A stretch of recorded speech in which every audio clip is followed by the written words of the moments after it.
I'm Gabrielle Ruth Little, your host of Girl Talk Pod. Join me on my many adventures as I navigate through all the shit life has to offer. The rule here is no expectations. Not low expectations, but no expectations. You never know what you're going to hear from this 20-something-year-old who believes in being a student for life. Whether it's through a solo episode just hanging out, or with a badass guest. Welcome to Girl Talk Pod. Let's talk. All right, we're recording. Hey guys, it's me. I just want to I just want to apologize because last episode I said I had a surprise for you, and the surprise was not to be gone for a month. It was actually supposed to be the Tulum episode, but you know what? I'm just going to be completely honest. I fumbled and thought that I could get it done and posted. And then I traveled, and I have a lot to tell you. We have a lot to catch up on. And I'm not looking for sympathy. I'm not looking for pity, and I'm not making excuses. But I will tell you that this, as you know, is a one-man show. And as life gets busy, unfortunately, my passion project gets pushed to the side as I, have to take care of everything else that's going on in my life. So I am here. It is June. I didn't get to see you much in May, and we are back. And we're back, baby. We are back, and we're going to be back every single week on Tuesday. And at this point, I will have just gotten back from Miami, and I'm going there for a birthday. I'm so excited. I have a family condo in Miami, so I go there often, and we're kind of made it a tradition with some of my girlfriends that we always are going to go in June for my girlfriend Sarah's birthday. So I'm really excited to go do that, and it's year 2, so it's kind of like a tradition now, and it's going to be really fun. I really enjoy Miami a lot, but weird thing about me in Miami is I don't like going out in Miami. I've not been out in Miami a lot. I've not been to any of the only big club I've ever been to is Live, and that it's fun, but it's scary, and I just don't really like going out in Miami. I don't really like going out clubbing, like big format, going out anymore anyways. I just feel like it's super impersonal, but I get it when it's like for a big birthday or you've got a great group, you can have fun no matter who you're with. So I'm not saying no, but I just don't really want to do that. So we'll see if the demons come out and I end up at 11 or Space. I don't think so, but I don't want to say never. Never say never, because I'm going to say never and then I'm going to end up at Space until 3 p.m. So that's what I'm doing. I'm just getting back from that by the time that you hear this episode. Let's catch up a little bit and then we'll dive into the episode. I have so much I want to tell you, and this is a big episode, something that I've been wanting to do for a while, but I just didn't know how I wanted to do it. So I took some time, really thought about it, wrote about it, dug in deep, went to therapy, so I'm excited to talk about some stuff today. So, a little catch up. I went to my best friend's wedding. That's like right before the last time we talked. I was heading out to Cabo, and it was magical. I mean, I don't know if y'all have experienced your best friend getting married, but it is such an emotional experience. The whole weekend was crying and just so much, just I guess, emotion and being proud of my 2 very close best friend and her husband getting married, and her family being there, all of our best friends being together, just so much fun. And we were in Cabo, which is an absolutely stunning and beautiful place. Weather was amazing. I did get food poisoning the last night. My flight got canceled, so I got stuck there another day. And you're like, stuck in Mexico? What? Like, no, yeah, it sounds good until you have food poisoning and you spend 7 hours throwing up in the toilet and sleeping on the bathroom floor. I was miserable, but every time I go to Mexico, I get sick. So I I don't know what it is. I don't know if it's I don't drink the water. I don't know if it's the type of food. I'm kind of narrowing it down to when I eat raw fish in Mexico, I get sick because the last 3 times that I ate fish and like done sushi in Mexico, I got food poisoning and I was in the toilet for hours after, and that was awful. And I can handle being sick, but it's the dry heaving that really gets really gets me. I don't know if anyone enjoys that, but that's what was happening to me. But overall, you know what? I would get food poisoning over and over again if it meant that we got that experience that we did, because it was incredible. It's so stressful.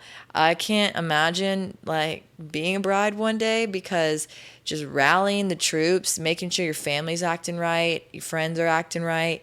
It's a lot. And every wedding that I go to, it makes me want to elope or not get married. But I know that one day that's going to come and my mindset will be different, and it's all about the person that you're with, because her husband was really her rock during that time. He is a rock through all the times, but if you got that support system, you can make it through anything. And I'm just so happy for them. So that was Cabo. And then coming back home, just busy, traveled a little bit, went to the hill country to kind of rejuvenate after Cabo. And then I've just been, it was Memorial Day weekend, Memorial Day bender. Honestly, I was like, I'm not going to do anything for Memorial Day. I'm just going to chill. I'm going to clean my house. I'm going to do all this. And no, I was out Thursday through Monday and drinking every single day, acting a fucking fool, but had a great time. No regrets. Met some really cool people. Ended up I was at American Airlines 3 times in 4 days at the championship games the Western Conference Finals for the Stars, and then the conference finals for the Mavs as well. So Mavs are in the finals. Stars, unfortunately, are not anymore, but it was fun to watch those sports. Dallas is electric right now. I think we deserve it. Rangers won, but that's like, I don't know if you're familiar with Dallas. Rangers are in Arlington, but like Mavs and Stars are like in the heart of Dallas. So it's electric seeing those games and seeing them getting so far. Should be a sports commentator. Damn. So that was really fun. Memorial Day was great. Spent time with some family. My brother and his boyfriend came into town. Got to see them. And then I got really fucking sick last week. On Thursday, I started throwing up Thursday night and didn't stop until Saturday. Ended up in the emergency room Friday because I was dehydrated and I blacked out while I was driving. My body went numb and my vision went blurry. I was on the highway, had to pull over and started throwing up in my car. And then my girlfriend's like, we got to take you to the emergency room. So I got a IV and I got pumped with some anti-nausea medicine, and I've never been to the ER before. I went in, I was like, I felt like I committed a crime. I was like, I've never been here before, but I don't know what to do. And he was like, ma'am, it's okay. Like, just go in those doors and they'll get you checked in. I got checked in, started crying when the doctor came in, and he was like, you're fine. Like, you're not in trouble. I was just like, I don't feel good. Like, it was not a good weekend. And I just feel like a little bit of Mother Nature interfering with my life and saying you need to sit your ass down, and she did that. She sat my ass down, and I was in bed from Thursday night to Sunday, probably Monday morning, and it was not a good weekend, but I'm finally feeling a little bit better. Stomach is still a little wonky. I'm still trying to figure out what exactly is going on, but that's the catch up. That's what I've been doing the last couple weeks. It's been psycho. Oh wait, I quit my fucking job. I quit my corporate job, which we're going to talk about next week. Next week is going to be a corporate experience, just like my kind of education experience, going into my internships, getting my full-time job, why I chose accounting. I don't know if you knew this. I have been in accounting for the last 4 years. So I've had a corporate job alongside doing everything else. And I decided that enough is enough. I'm not passionate about that career. It doesn't fulfill me. I was waking up every morning not excited to do what I needed to do. And I also just felt like I was doing my company a disservice. And I just didn't feel like I was contributing to the team. So I made the executive decision to resign. But I'm still there for the next couple weeks, just to kind of transition the new hire and then also like burn through my PTO, because you can't leave PTO wasted. So I that's going to be next week. We're going to talk about all of that, and I'm really excited because that's something that I've wanted to do for so long. And a lot of people are like, "Are you scared? Are you nervous?" Like, hell no. We'll talk about all the side shit that I've done my entire adult life. I've never had one stream of income. And we'll just talk about all of that next week, and I'm really excited to get into that, and we'll get into all of that. So, now this episode is let's get into this episode because we are in the current time. It is Tuesday, and we are going to talk about a lot of really not necessarily all fun things, but things that I've been going through recently. So I talked about this that a few weeks ago that I went through a breakup. So we've been broken up for a little over 2 months now. So in that time, there's a lot of healing, there's a lot of sadness, there's a lot of growth, there's a lot of happiness in that time. So I wanted to talk about that today. I wanted to talk about my breakup and healing journey because this is definitely the hardest breakup that I've ever been through in my entire life. Hardest anything loss that I've been through in my entire life. And I wanted to talk about the healing process. I wanted to talk about detachment. Detachment is something that I've been really leaning into and studying and reading about and just trying to get a good grasp on that idea because it has changed my life. And I'm not being dramatic, I'm not exaggerating. Learning what detachment is and how to practice it in my daily life, it has changed my life. And not only changed my life to where I'm happier, it's changed my life to where opportunity has unfolded. I'm more confident when I speak. It is insane. So I can't wait to talk about that in my experience. So let's get into the episode. So I want to just take it back, and because you know how I like to do my stories, my chronological order, my timelines.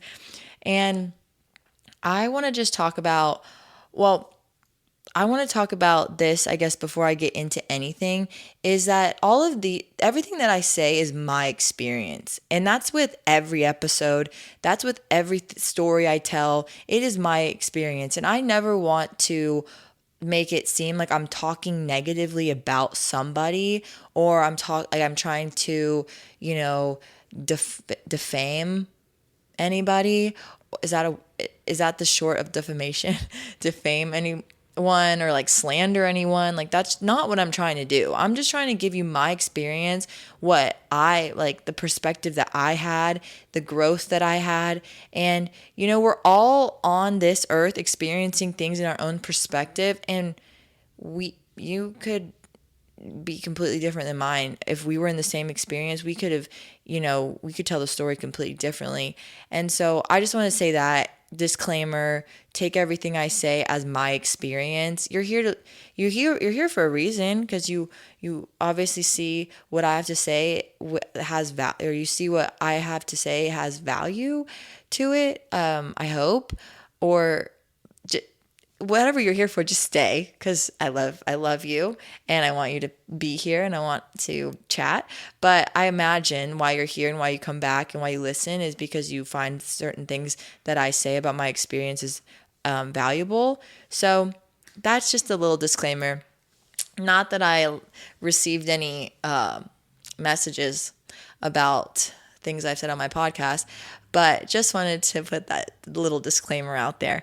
And So let's get into it. Going back to the breakup, I don't want to get into like the story of the breakup like too much because it was a long time coming. There was a moral of this story is it was two people that had healing to do and just couldn't do it together. And I have nothing negative to say about my ex. I just wish that things would have maybe been communicated better on both ends. And it just, it sucks, but it also like that's growth is because now I am able to look at our relationship by detaching myself from it and really looking at it from like a third party and seeing where things could have gone better, but at this point it was just too far gone that there's no reason for me to try to mend things because I just think that it was a part of my life to teach me experiences and I have absolutely no regrets, but it's just refreshing to be able to now look on that relationship without any sadness or sorrow and just see where I could have done things better and what to look for in my future partner. And I talked about boundaries last time and really setting those boundaries in a relationship, and this relationship taught me boundaries in relationships because I never knew them before. And I think that if I had set those earlier in my life or in my like prior to this relationship, things might have been ended up differently, but that's not life, unfortunately, or fortunately. Is like I'm supposed to experience these things, good and bad, to really figure out what my life is supposed to look like. And I know one day that I'm going to be happily in love and in a secure relationship with someone that is supportive and that I am also supportive of as well. And there's just no rush for me. And I'm really excited for that phase of my life. And I think that each of these experiences and the different relationships that I've had are just building me, or preparing me for that person whenever that time comes. So that's really all I want to say about like the actual breakup and what went wrong, because that's all I want to say. Period. Done. So after the breakup, it was really hard for me. I was devastated. You build these ideas of this is my person. And I said that on my podcast that he is my end game. That is who I found the person that I'm gonna spend the rest of my life with. And that's why I love the podcast, because I'm putting this shit out there and I get to go look back in a few years and I get to hear myself talk about how that person was the love of my life and that's who I'm going to end up with. I'm just be like, sweet girl, you really thought you had it figured out. But I said that. So after losing that, it was devastating. It was so hard. You make all these plans. You think that that's how your life is going to end up. You think that's going to be the father of your children and everything. And that when you wake up one day and that's not, especially how my relationship ended so suddenly. Like one day we were good, the next day we were done, and we haven't talked since. Like that, it's crazy. It's a shock to the body. It's a shock to the mental. It's a shock to the heart. And you just kind of are left like on your ass and you're like, what now? What's next? What am I supposed to do? And so there was a panic mode. It was panic. It was crying. It was screaming. It was not eating. It was, just wondering what the fuck am I supposed to do now? It was the creeping on the social media. It was just always constantly wanting to know like what's going on. And I am proud to say that no contact since the day that we broke up, the day that we broke up. So that's awesome. I definitely highly recommend doing that. I know it's a lot harder and said than done, but that's been crazy because in the times in the past when we have broken up and gotten back together, I was like constantly just like blowing him up and stuff. But no contact, and I just had to focus on myself. And that's why I decided this time was like, I got to focus on myself, girl. Because at the end of the day, it's you and you at the end of the timeline, it's you and you. And I'm not saying be selfish and like not empathetic, because I'll never not be those things, but or I'll never be selfish and non-empathetic. I don't know if I said that right, but I just had to focus on me because, as you know, I'm a people pleaser, and it's really hard for me to just focus on me. So I devoted my time, my energy. That's what I'm going to do. I did a healing workshop called Get Over It, I believe. It was really good. It was a breakup workshop, and I want to find a healing workshop for like trauma and like PTSD, because it was amazing. I really tapped into visualization, which is a practice of just kind of it was kind of like hypnotism in a sense, where you get extremely relaxed, close your eyes, and then you have someone, it kind of like meditation and hypnotism, like I guess combined. You have someone there guiding you through a visualization, and it was incredible. I don't want to, like, I want y'all to go experience it if you're going through a breakup, or if you're, attached, you're still hanging on to something that you really need to let go of, because you can pull out the breakup aspect of it and put it, you could, put, it's for breakups, but if you're good at that, I'm not necessarily good at that, but you could take it if you're like holding on to something that you need to let go of. You can apply it to any parts of your life, but it was rejuvenating. It brought me so much peace. I will put the information in the notes or description, and you can get the info for it. But it was really good. It was like it took me like 2 hours. You do a workbook while you're in it, and I like had a glass of wine, did my workbook, did my breath work, did my visualization. It was incredible. So I did that workshop, and that was really helpful. And I did that like the week and after we broke up, and that helped me so much, just kind of get a plan in place to like what's next for me, because every time that I've been in that situation of like trying to repair my relationship, I was just focused on the past.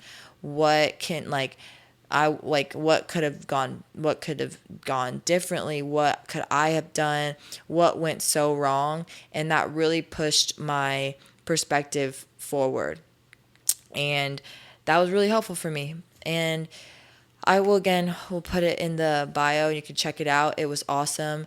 And she's actually a relationship coach. I was thinking about working with her, but like I was with a therapist. I mean, I still have my same therapist, and I started seeing a hypnotherapist, which I'll talk about in a second, which is crazy. And I was like, that's a little too much. A relationship coach, a hypnotherapist, and a therapist. And I'm already doing like all this self reflecting and reading and all that. I was like, girl, you just gotta. I'm a salesman's wet dream, which I've said prior. If you selling, I'm buying. I'm trying to be better about that. But I was like, no, I don't need to do all that. But she is a relationship coach, which is a really cool concept. So I'll put her info in the description. And so I did that, and then I really focused on therapy, just talking to my therapist, and was just, the biggest thing that he told me was just like, you got to stick to your routine, and you got to date yourself. You got to use this time to really get to know yourself. And that's exactly what I did. I talked about it in the boundary episode, that I really spent some time and figured out who the fuck I was. And that's when I started being able to set the boundaries and getting excited for my next relationship down the line. And then I also just wanted to know, like, what is it that, as much as I want to just like blame someone else for the demise of my relationship, I have to also take accountability, because it's a 2-man team when it comes to a relationship. And as much as I want to be like, I'm just so secure. Like, no, I had a lot of I had a ton of codependency issues, which I'm going to talk about when I talk about detachment. And I was very insecure. So I was malleable and I was insecure. So if someone's telling me that they don't like a certain thing about me, I'm going to try to keep them, and then I'm going to feel insecure about it, and then I'm going to lose my sense of self, which I did. I lost my sense of self so bad in that relationship, and I lost my friends. I not necessarily lost my friends, but I isolated myself, and like my friendships dwindled, and it was just a really, really rough time for me. And ever since the ending of our relationship, I've just been repairing myself. I've been repairing my friendships, the relationships with my friends, and just different habits and routines that I lost, like being, in a relationship with someone else. And that's kind of one of the faults that I was talking about, is no one made me do that. No one made me act a certain way. And then again, this is my experience. Everything, I have control over what I do and how I act. And I just, maybe sometimes it can be manipulated by people, especially if you're in a fragile state like I was. But at the end of the day, it's decisions that I made. So I was in an unhealthy place during that relationship, to where I wasn't, doing the things that I really should have been doing for myself, that I really wanted to be doing for myself. And I have ultimate control over that. No one else does. So that's what I've been doing for the last couple months, is just repairing those things, trying to figure out who I am, what exactly I need to be doing, what makes me fulfilled. And it's been so fun. And my life has unfolded in the best ways possible. The opportunities, which there's there's a huge opportunity that I can't talk about. I mentioned this last episode. I can't talk about it yet, but one day I will be able to talk about it. And this, the opportunities that I've opened up, the people that I've met once I allowed myself to just accept and what I deserve and stop denying myself of these things. It's crazy how your life unfolds. And you can call that manifestation, you can call that luck, you can call it hard work, you can call whatever you want. But I swear to whatever higher power you believe in, that once you cut out the things in your life, and this doesn't have to be a boyfriend, this doesn't have to be a person, this could be a habit or a job or everything else. Like, now that I'm going to be done with my job, I know my life is about to explode in so many different ways, because I was holding on to something that wasn't meant for me. So once you cut off those things that are not meant for you, your life is going to flourish in so many ways. And I am a living, breathing example of that, because once I cut out something that was not for me, my life started just blossoming in the best ways. And I can't right now think on the top of my head of like how, but most things are just like opportunities and people that I'm like you and me. Like once you're, single, and I'm not even talking about single to like date and like flirt with people. I'm just saying where you only have to look out for you, and you don't have to be apologetic for how you act or what you say or what you wear or what you want to do with your time. And you can start doing the things that really make you happy. You're going to start attracting all this energy. And I'm getting like giddy, and I might even get emotional about this, because it's just sad to like, it's just like sad to like look at myself and that time, and just like I feel so bad for her, because like my life it's just so beautiful. I'm such an idiot. My life is just so fucking beautiful right now, and I just hate that I ever denied myself of these opportunities and like these connections and deeper connections with people, because I'm just thriving, and I'm crying because I'm thriving. But you can just see how much growth there's been in the last couple months, and I'm just really excited. And I hate that I haven't been spending time with y'all during this time, but like I obviously really needed it, and I just appreciate y'all being along for the ride. So, sorry to get on a tangent, but that is just, let's segue into the detachment, because it's something that I think is super valuable. And this is just my opinion and perception of what detachment means. So if you've heard something different, I would just do your own research. And I'm not giving you medical advice, but I'm just telling you what I've experienced. So detachment to me is, when I think of detachment, I think of letting go of control. Letting go of, one, your need for control of the things that are completely out of your control. And then two, letting go not letting things control you, whether that's a person, whether that's an expectation or an experience or anything like et cetera, et cetera, et cetera. So that's like a loose definition, I guess, of what detachment means for me. Detachment to me also is just like, I'm going to say control again, but if I genuinely have no control over anything, a thing, a person, an experience, then I cannot let that get to me. I cannot let that mess with my emotions. I cannot let that influence how I'm going to react, because I don't have any control over it. How someone treats me, I have no control over. Something not going right when you planned for it for this amount of time, you can't control it. So you've got to just learn how to be adaptable and not let it ruin your mood and let ruin the rest of the day or the event or the party or whatever the fuck it is. You cannot control how someone, yeah, I mean, those are like the biggest two, like those are like the two biggest things that I've focused on, is like how people treat me, how people are going to react or speak or feel about me. Cannot control that. And then I can control how I react, but I can't control them. And then also just kind of being a little bit more go with the flow, because I used to find myself super anxious at events. And like, for example, my like best friend's wedding, I feel like normally I would be like super anxious, just trying to make sure that everyone's like cool and good. And at the end of the day, like, we're all adults, so, and everyone knows how to fucking behave mostly. And you just had to like let go of that like need for things to be perfect, because everything can be perfect in their own way. It doesn't look like one certain thing. So that's just kind of like the two. I really hope I explained that well, and because it's been transformative for me. But just to give you like just some examples is, so I started chatting. I started kind of like talking to someone casually, extremely casual, just kind of hanging out. And so this person is like extremely confident in who they are and secure and just knows what's going on and what they want.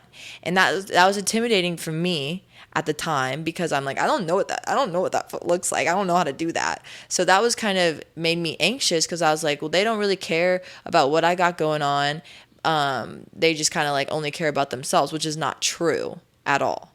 What they've done is just realize what they've done is like, I know what I bring to a relationship. I'm going to have fun while doing it. And whatever happens is going to happen no matter what, whether you're going to like me, whether you're going to end up not liking me. And so I kind of adopted that mindset, and was just like, well, yeah, you know what? I should feel the same way. Like, if I'm having fun with somebody, why convolute it with what ifs, or what's this going to look like, or what's the future going to look like, and what do they feel about me? And like, just communicate it. If you have a question, ask. But also, if someone doesn't like you, that's on them. Does nothing to do with you. And I don't want to sound like that just is easy. And like, it made me realize in my last relationship, like, what I took accountability for everything that went wrong. And I had to realize, like, most of that shit had nothing to do with me. The arguments, the fights had nothing to do with me. And it was just someone that was unhealed from other shit projecting it onto me. And what I did instead was I absorbed all of that, and my self-esteem and everything was shot. Confidence was shot, but now I realize it had nothing to do with me. So that's kind of a real experience that I had recently with that guy, is just, focusing more on like the time that we spent together, and like building a camaraderie no a friendship, and not relationship, like dating, like boyfriend, girlfriend, whatever, like just just focusing on the experience. And it was, it was really refreshing, and it just makes you less anxious, and it like makes you less worried, and you're just like, all right, this is cool. Like, we can just focus on what, like, day by day, what's going on, and I don't have to worry about, what you're feeling about me. And just, if you have boundaries and guidelines, lay them out, because that's what I did. I laid it out. I was like, if we're going to be sexually active, I don't want to hook up with other people. And if that, like, that more like of a hygiene thing, and then that's the boundary that I set. But I was like, other than that, like, you do you go on dates, I'll go on dates.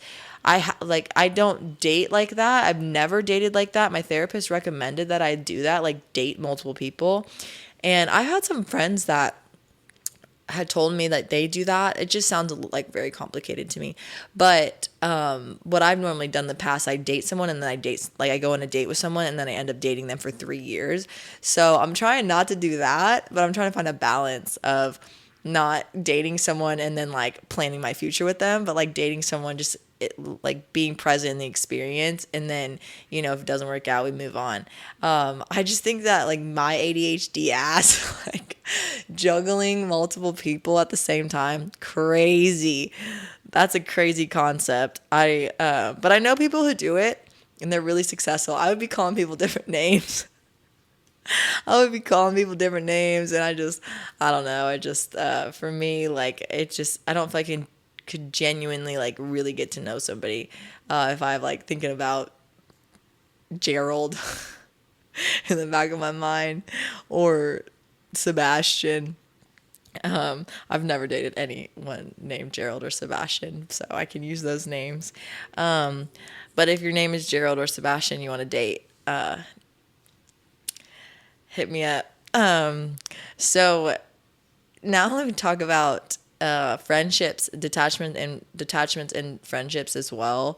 Is I've talked about this in the boundary episode of, when I have friends that have been maybe high maintenance, or I've, like, stressed out about making sure that being the people pleaser, making sure everyone's having a good time.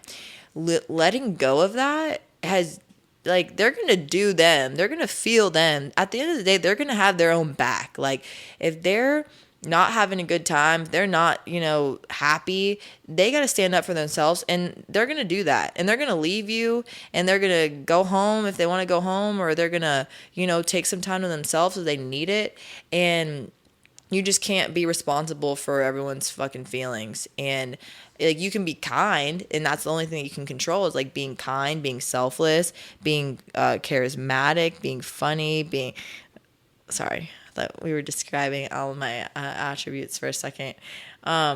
You can do that, but when it comes to, like, how someone's going to treat you, and, like, what someone else's experience is, you have no control over it. So why waste your time, like, trying to, bend over backwards to do something like that, and then you just, like, diminish your experience. And I've done that to where I've had experiences to where I'm trying to make sure everyone else is good. By the end of the night, I'm like, did I even have fucking fun? No.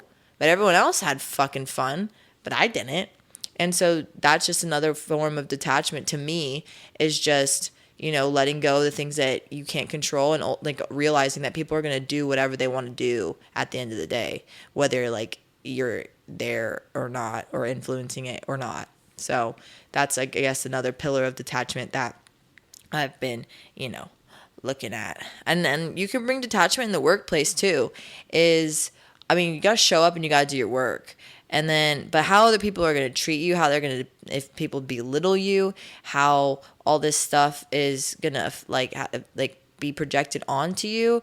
That's, as long as you're showing up and doing your work, then all of that shit has nothing to do with you. And you don't deserve to be in that environment anyways, but, like, so you have to work. I get it. You have to pay your bills. You've got responsibilities, but also just, like, detaching yourself in the workplace too, of if someone's treating you like shit, or if someone's treating you like a certain way, don't take it personally, and just be like, as long as I'm getting my shit done, then, that's when you can, like, set a boundary and just be like, no, this is what we're not going to do, Patricia. We're not going to, do that. So that's kind of where I'm at with, that's my experience with detachment. It's been really refreshing, and I hope I'm doing the concept justice, because I swear I'm like, I got to teach you how to detach. I got to teach you how to do this. I have an experience, actually, another story, with one of our employees. So I started working with my family's businesses again, and this could be a whole episode in itself as well. We'll talk about it too next week, but we own family practices, so like primary care clinics, and then we also own med spas. So I've been doing a lot of stuff with the med spa, and so I have employees, kind of, not really, but one of our employees was like reaching out to me and really stressing about something, and she was stressing about the opinion that someone else had of her, and I was like, hey girl, do you show up and do your work? Do you get your stuff done? Do you leave no stone unturned when you're like in the office? Do you perform? Do you do this? And there's like, yes, yes, yes, yes, yes. And I'm like, why the fuck are you worried about anything else? As long as you are doing what you need to do.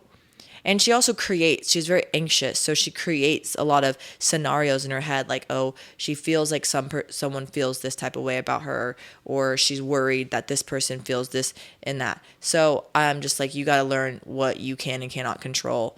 And that, I told her, I was like, I got to teach you the power of detachment. I'm out here, the detachment guru. So who do I think I am? I don't know. Dr. Phil. And I'm preaching that because I think it's so important. I just think it's so fucking important to learn and practice this, because my life has gotten so much better. So much better. And I'm not exaggerating. So that's like my little bit on detachment and healing just to kind of tie everything in a bow, as I do.